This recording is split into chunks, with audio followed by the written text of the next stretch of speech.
Bungalow বাড়ি। কার বাড়ি?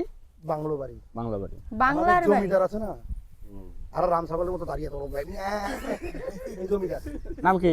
হ্যাঁ, ওই যে নামের আগে কি নাম ভুল, ওনার নাম সাইফুল।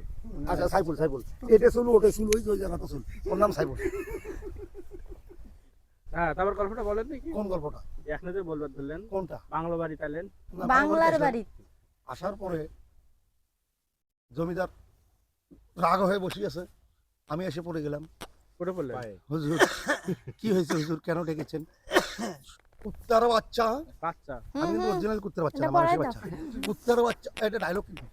কুত্তার বাচ্চা, তোর এত বড় সাহস তোর ছেলের, না তোর মেয়ের, না তোর হ্যাঁ, তোর মেয়ের এত বড় সাহস, বামন হয়ে চাঁদে হাত বাড়াইছে, এত চাঁদ কি পাওয়া যাবে না? পাওয়া যাবে না। তখন আমি বলবো হুজুর কি হয়েছে? তখন বলবে যে হ্যাঁ এটাই আমি একটু একটু শুনছি হুজুর, আর কখনো মেলামেশা করবে না। কি মেলামেশা বুঝছো নাকি?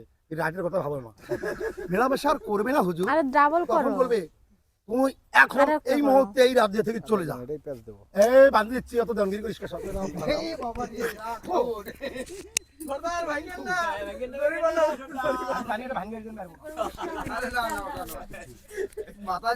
তখন তখন আমাকে সে বলবে তুই এই মুহূর্তে এই রাজ্য থেকে চলে যাবি।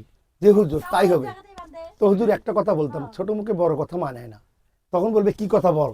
যে শুধু যে আমার মেয়ের দোষ তার তো না, আপনার ছেলে তো আমার মেয়ের সঙ্গে প্রেম করছে।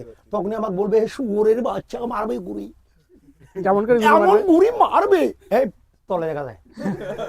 আবার দেখো, আবার দেখো, এই যে গুড়ি, এই যে গুড়ি, কিছু দেখা যায়, দেখা তো আচ্ছা এই যে গুড়ি, আর আমি ধূপ করে পড়ে যাবো, পরে বলবো হুজুর গরিবদের উপরে এত নির্যাতন, বলে চলে যাবো। শেষ। এরপরে ভি জমিদার কবে ওই সর্দারকে ডাকে আনো, আমি আবার পাবো ভয়, আমার গা চাউল ছিল হয়ে যাবে। তখন আমি বলবো আমার জমিদার ডাকতেছে, নিশ্চয়ই এবারে শুনি দিবি। তখন আমি আবার ভয়ে ভয়ে কিন্তু আসবো। পরে যখন শুনবো হ্যাঁ সাপে কামড়েছে, তখন আসবো।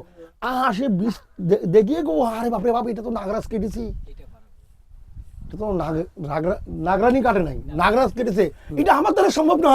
কার দ্বারা সম্ভব? আমি যদি এটা যদি আমি মুখ দিয়ে টানি তুলি, আমার গোয়া দিয়ে ভাই আমি মারা দেবো। তখন আমার মেয়ে বলবে না, আমার নাগর কি বাঁচানোর জন্য আমি যথেষ্ট। তখন আমি বলবো না মা, তোর মাকে হেরে আমি সারা রাত কিছু করতে পারি না, তুই যদি আমার জীবন দিয়ে চলে যায় আমি কি নিয়ে থাকবো? তখন আমার মেয়ে আমাকে বলবে আব্বা কোলবালিশটা আছে না?